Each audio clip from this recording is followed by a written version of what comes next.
இருக்க unit 1 chapter 2 தான் பார்க்க போறோம், which is titled The Raven and the Fox. Let's get into the poem. Mr. Raven was perched upon a limb. Limb அப்படின்னா branch of a tree, ஒரு மரத்துல இருக்கக்கூடிய கிளை. perched அப்படின்னா அந்த கிளை மேல அமர்றது. Raven அப்படின்னா காக்கை, அந்த காக்கை இங்க மிஸ்டர் ரேவன் அப்படின்னு சொல்றாங்க. And Renet the fox looked up at him, for the raven held in his great big beak a morsel the fox would go far to seek. Seek அப்படின்னா தேடி போறது, morsel அப்படின்னா உணவு, a small piece of food.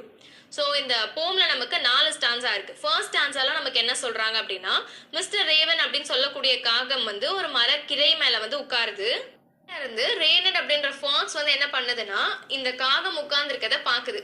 அந்த காகத்தோடைய பீக்ல marshal உணவு இருக்கு. அது இந்த ஃபாக்ஸ் ரொம்ப தூரம் தேடி போகணும். ஸோ இந்த ஃபாக்ஸ் தேடி போகக்கூடிய ஒரு உணவு அந்த காகத்தோடைய பீக், அதோடைய வாயில இருக்கு. இந்த போம்ல ரைமிங் வேர்ட்ஸ் இருக்கு. ஸோ ரைமிங் வேர்ட்ஸை ஈஸியா ஐடென்டிஃபை பண்றதுக்காக நான் டிஃப்ரெண்ட் கலர்ஸ்ல கொடுத்துருக்கேன். ஃபர்ஸ்ட் ஸ்டான்ஸால limb him, peek seek. Second ஸ்டான்ஸால word bird, sing king. Stanza 2. Set the fox in admiring tones. Admiring அப்படின்னா போற்றுதல் அப்படின்னு அர்த்தம். My word, Sir Raven, you're a handsome bird, such feathers. If you would only sing, the birds of these woods would call you king. Woods அப்படின்னா காடுகள். இப்போ இந்த ரேவனை பார்த்து இந்த Fox என்ன சொல்லுதுன்னா, நான் சொல்றேன் பாருங்களேன், நீங்க ரொம்ப ஹேண்ட்ஸமா இருக்கீங்க, உங்களோட ஃபெதர்ஸ்லாம் ரொம்ப சூப்பரா இருக்கு, நீங்க மட்டும் பாடினீங்கன்னா கண்டிப்பா இந்த காடுகள்ல இருக்கக்கூடிய எல்லா பறவைகளும் உங்களை தான் அரசர் அப்படின்னு கூப்பிடுவாங்க.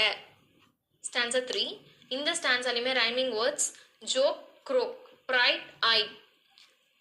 Coming to the stanza, the raven who did not see the joke forgot that his voice was just a croak. Croak அப்படின்னா கரகரப்பான குரல் அப்படின்னு அர்த்தம். He opened his beak in his foolish pride and fell down the morsel the fox had eyed. ஐட் அப்படின்னா ஒரு விஷயத்தை நோக்கி ரொம்ப ஆர்வமா இன்ட்ரெஸ்டா அதையே பார்த்துட்டு இருக்குது.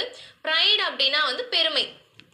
இந்த ரேவனுக்கு ஃபாக்ஸ் ஜோக் தான் பண்ணுது அப்படின்றது தெரியாம தன்னுடைய வாய்ஸ் கரகரப்பா இருக்கும் அப்படின்றதையும் மறந்துட்டு தன்னுடைய பீக்கத்தை பாட ஆரம்பிக்குது. ஸோ அதுக்கு உடனே ரொம்ப பெருமையாயிடுச்சு இந்த ரேவனுக்கு. நம்ம வாய்ஸ் நல்லா இருக்கும்னு பாட சொல்றாங்க, நான் பாடுறேன் அப்படின்னா அந்த ப்ரைட்ல ஃபூலிஷ் தனமா பாட ஆரம்பிச்சிருது. பாட ஆரம்பிச்சோடனே அந்த வாயில இருக்கக்கூடிய அந்த உணவானது, அந்த மார்சல் ஆனது கீழே விழுந்துருது. இந்த ஃபாக்ஸ் இவ்வளவு நேரமா அந்த மார்சலுக்கு தான் எதிர்பார்த்துட்டு இருக்கு. ஸோ அதனாலதான் இந்த காகத்தை பாடவே சொல்லியிருக்கு. அது தெரியாம இந்த காகம் பாடவும் அந்த வாயில இருக்கக்கூடிய உணவு கீழே விழுந்துருது. Coming to 4th stanza, rhyming words no, glow, unwise, surprise. Ha ha, said the fox. And now you know, ignore sweet words that make you glow. So ha ha அப்படின்னு இந்த ஃபாக்ஸ் இந்த ரேவனை பார்த்து சிரிக்குது. சிரிச்சுக்கிட்டே இப்போ உனக்கு ஒரு விஷயம் நல்லா தெரிஞ்சிருக்கும், உன்னை பத்தி ஒருத்தவங்க பெருமையா பேசுறாங்க, ஸ்வீட் வேர்ட்ஸ் அப்படின்னா ரொம்ப பெருமையா அவங்கள புகழ்ந்து பேசுறது.